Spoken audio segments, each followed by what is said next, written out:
So I thought that after Paul, I was the first Jewish person in the world that believes in Yeshua. I thought it's Paul and Golan. This is no one else. So, praise the Lord. My wife now, she knew a Korean family in the city of Haifa, which is in the north. And this Korean family said, there's a congregation of believers, Jewish believers in Yeshua. Why don't you come? I said, what? Jewish believers in Yeshua? How old are they? 2,000 years old?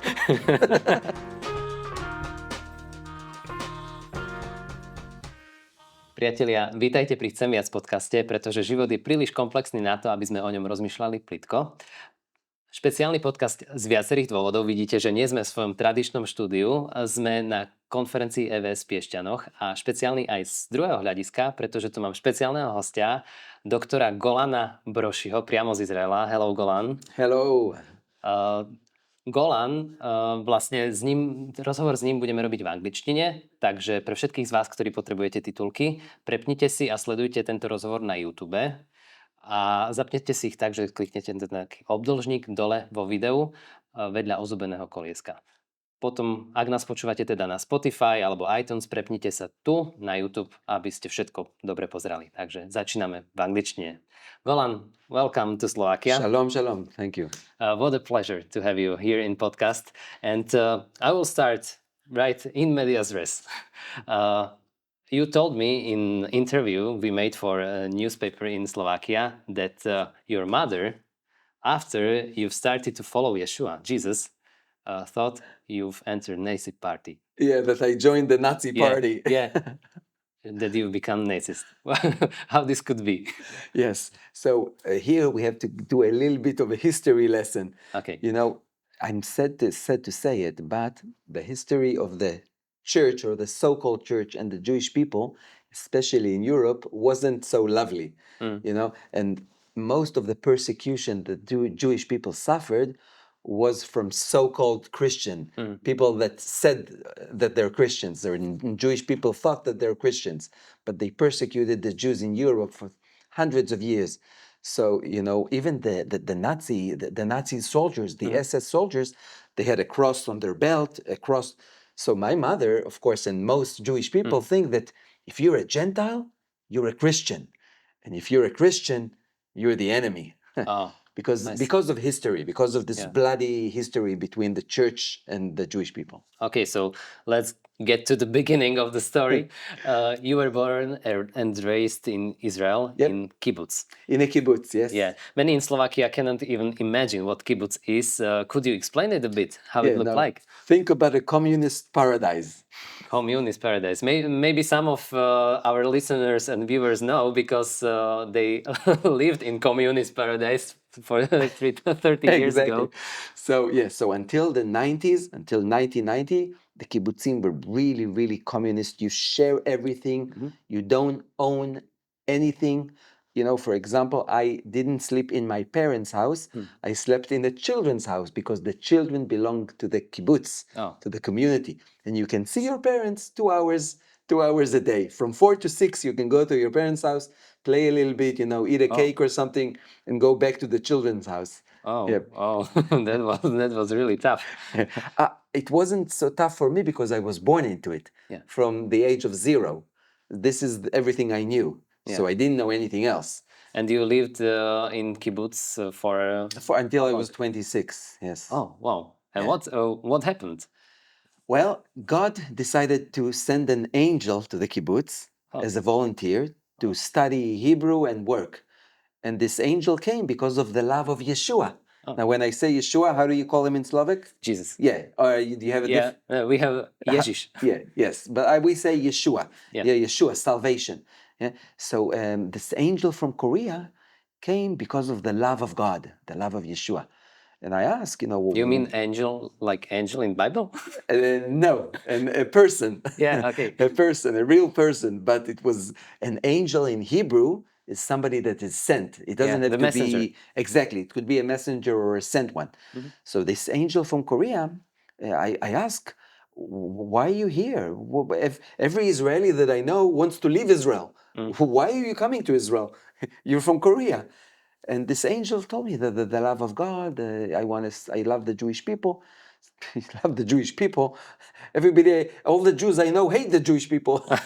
What do you mean you love the Jewish people? And finally, this angel said, okay, if you want to know, you want to know why I came, what do I believe, read the New Testament. I said, oh, I don't have a problem reading the New. What is the New Testament? I didn't know there was an Old Testament growing up in a secular kibbutz. Yeah. I didn't know there was an Old Testament. And now you're telling me to read the New Testament? I need to get an update, you know. But praise the Lord. Slava Bogo, you say? Slava Bohu. So Yeah. my parents had a Bible that they received as a gift from a missionary. In the kibbutz, we have a slogan. If somebody gives you something for free, you take it. Okay. Don't ask questions, just take it. You don't care what it is. If it's free, take it. You know, it's a communist mindset. Yeah, I see. So my parents put the Bible on the shelf, and I came to my parents' house and I looked and I see the Bible. So I opened the Bible. I'm looking for the New Testament. It has to be somewhere. You know, Genesis, Exodus. I'm getting angry. Where's the New Testament? Where is it? It's somewhere here. Okay, after the Chronicles, in the Hebrew Bible, Chronicles is the last book. And then I see Chronicle, I see Matthew.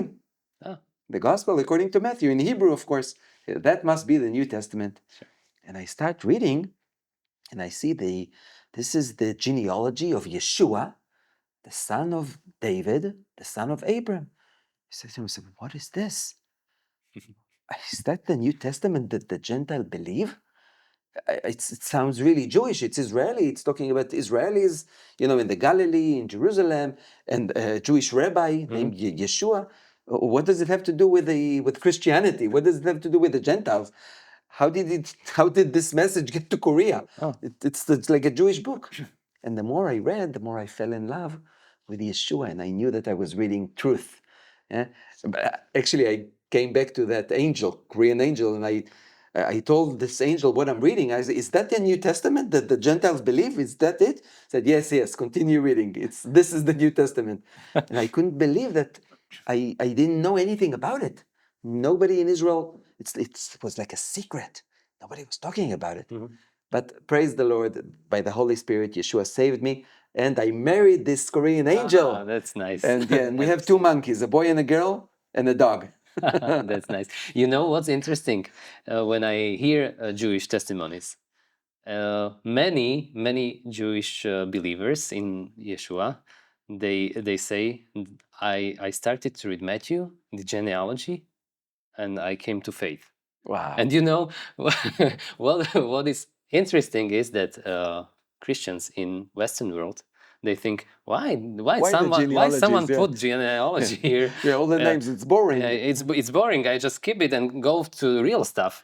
Yeah. But now I see why, and now people can see why is genealogy there. You know, we had a friend at the hospital, and he was dying, believer.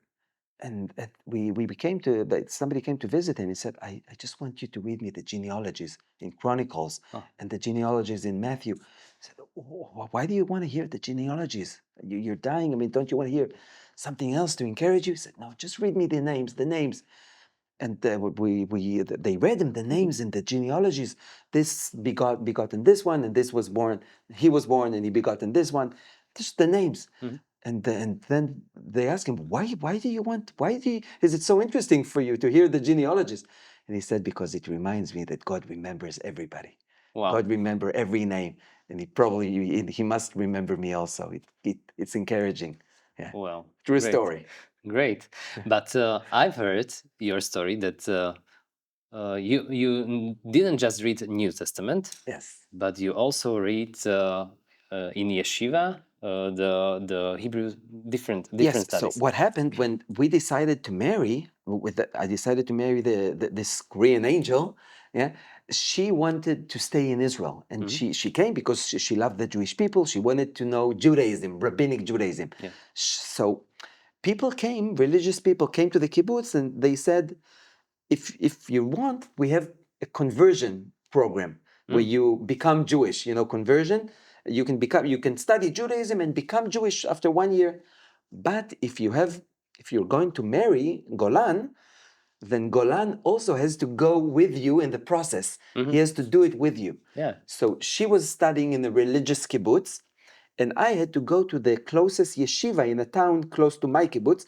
For 1 year, I had to study every week with the wise disciple in the yeshiva. Yeshiva is kind of Bible school in And I wouldn't say Israel. Bible school because they study the Talmud. Okay. They study rabbinic literature in the yeshiva. They don't study the Bible.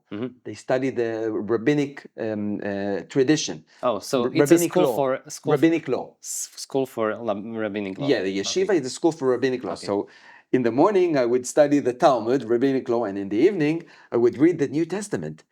And I finally understood, finally a light went inside my head and I realized I'm reading two kinds of Judaisms. Oh. There's rabbinic Judaism in the Talmud and there's Messianic Judaism in the New Testament. And only one of them can be the true Judaism of God. And how did you decide which one is true? So by the Holy Spirit, by the wisdom of the Holy Spirit, by the power of the Holy Spirit, I was convicted that the New Testament is the true continuance of the Old Testament. The last prophet in the Tanakh, in the Old Testament, is Malachi. Malachi? Malachi. How do you? Malachiash. Yeah. And the book of Malachi ends with a promise that Elijah would come before the Messiah. And the first gospel, according to scholars, is the Gospel of Marcus. Yeah. And the Gospel of Marcus starts with quoting Malachi. Yeah. So the New Testament is really continues the messianic hope of the Old Testament. But the rabbinic literature is just laws and regulation.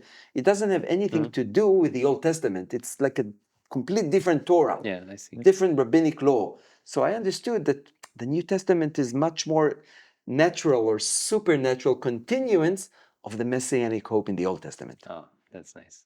Well, you become Yeshua follower. Yep, a disciple of Yeshua. Disciple of Yeshua. What happened next? Because so I thought that after Paul, I was the first Jewish person in the world that believes in Yeshua. I thought it's Paul and Golan. This is no one else. No other Jewish believers. But praise the Lord, my wife now, she knew a Korean family in the city of Haifa, which is in the north. And this Korean family said, there's a congregation of believers, Jewish believers in Yeshua. Why don't you come? I said, what? Jewish believers in Yeshua? How old are they? 2,000 years old? and she took me, and then I understood that there's many other believers. It was in the 2000, after 2003, something like that. Yeah. So you found community and you stayed there. Exactly. So my first community congregation was in the city of Haifa in the north. Yes. And what about your old community in kibbutz? Your family? What did they say? Yes. So what happened is that when we got accepted to university, we had to leave the kibbutz because the university was far away. So we stayed in the dormitories. So we already left the kibbutz. But of course, the kibbutz people are, on one hand, they're really secular, but on the other hand, they're really, closed. Everything has to be in a box. So if you believe in Yeshua, you became a Christian. You're no longer Jewish. You betrayed us. You joined the enemy. You joined the Gentiles. So you're a traitor for them. Exactly. So now, praise the Lord, it's changing. It's changing because one for Israel, and because there's much more believers in Israel. So people know that we're okay. We're not. You're not traitors. Exactly. But it's slowly. It's getting slowly. And have you experienced some, offense or mocking? Well, we have death threats from extreme religious groups. Not all religious groups, but extreme religious groups always give us death threats. Really ugly. But I know why it's coming. I don't hate them. I say, Father, please forgive them. They don't know what they do, because of the history, the really hard conflict and history between so-called Christians and Jewish people. So it's bloody history. So I understand why they feel that way. It's natural. And if you could give advice to your younger self, living in kibbutz, what would be your advice in terms of searching for truth? Yeah, so it's funny that you ask it, because I remember that even though I grew in a communist secular environment, as a kid I was always looking to the sky and talking to what I knew as God, what I heard is good. I always thought there's something else that I don't see, but can maybe hear me. Even as a kid, even though it was secular, I never heard anything about God in the kibbutz, anything about the Bible really deeply. But even as a child, I remember spilling talking, from my heart to something, to God. At least one thing there to be something, because I said this is it, reality. I mean, you're born, you work, and you have a family, and you die, and this can be. There must be more than that. I mean, we were thinking creatures, we're spiritual creatures, so there must be a spiritual world. So as a kid, I don't think I would tell myself anything different, because that's the course that God planned for my life, and I want to respect it. You know what I mean? Yeah, sure. So But get the book and read it. exactly. Get the New Testament and read it. Exactly. Or maybe for a Jewish Start seeker. from Genesis. Yeah, start.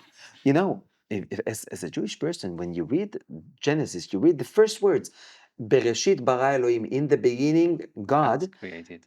It's plural. Huh? The God is plural in Hebrew. It's gods. Yeah. Because Elohim is plural. You say, what? But created in Hebrew is singular. So why is gods in plural created in singular? And you sense there's a mystery. And then you hear the Holy Spirit is hovering over the waters. What? There's God in plural, then the Holy Spirit. And then in Genesis 1:26, God creates men in his image. So you say, what? God has an image of a man? So there's God, there's the Holy Spirit, and there's God that looks like a man, the Son. It's already, the gospel is in the first chapter. Oh, that's great. Yeah. That's great. I love your interpretation of Praise Old Testament. the Lord. Many Western Christians think they should start to just read the New Testament. That the New Testament is has all importance. It's about Jesus. It's about the resurrection. What would you think about this? How would you help them to? So on one hand, I don't mind, because I see the Old Testament and the New Testament as Jewish books. Yeah. So anyway, you're reading a Jewish book, written by Jews. Even if you read only the New. The problem is that Yeshua and the disciples didn't have the New Testament. They had only what we call the Old Testament, the Tanakh, and that was sufficient. They could see Yeshua in the Tanakh. They didn't have the New Testament yet. And Yeshua told them, if you believed Moses, you would believe me, because Moses talked about me. So for us, the Old Testament is really important, because in Israel, most people never heard about the New Testament. And if they heard about the New Testament, they heard the wrong stuff about the New Testament. Everything they know about the New Testament is wrong. For most Israelis, it's rumors, it's and anti-Semitic. Exactly. It's an anti-Semite book, and so when you preach to your people, to your Jewish people, it's better to start from what they love and recognize, which is the Tanakh, the Old Testament. And I want to say to my Gentile friends, Christians, that again we're talking about one book that begins in Genesis and end in Revelation, and that's the full counsel of God. So why would you, if God gives you a gift, why would you use only 30%? Yeah. Take the whole gift, right? Sure. Enjoy the whole gift. And I love how you can find, and how I think Christians should find Yeshua, Jesus, in every book of the Bible. Exactly. And the Bible is full of people, heroes of the faith. Like we were talking the other a few hours ago about Esther. How Esther is a prototype of the Messiah, sacrificing herself before the king, sacrificing herself for the Jewish people, and coming according to rabbinic tradition, in the 14th of Nisan to the king, as almost as a lamb. Yeah, 14th of Nisan is like Passover. Yeah. So it's like what Jesus has done. Exactly. So Esther is like a prototype of the Messiah. And you can see it in many heroes of the faith. Yeah. So she was like the for shadow. Exactly, Esther. Well, thank you, Golan, for Thank you. talking with us. We are going to follow in the next podcast. Priatelia, vďaka, že ste nás pozerali až doteraz. Toto bola prvá časť s Golanom, našim hosťom z Izraela, mesiánskym židom z Izraela. A tešíme sa na ďalší podcast, samozrejme, ktorý budeme nahrávať a ktorý si budete môcť pozrieť. V prvom rade vám chcem povedať, že ak vás niečo zaujalo, ak máte nejaké otázky, pripomienky, návrhy na ďalšie podcasty, určite nám ich napíšte pod video, budeme vďační. Sme vďační za každý komentár, za každý odber.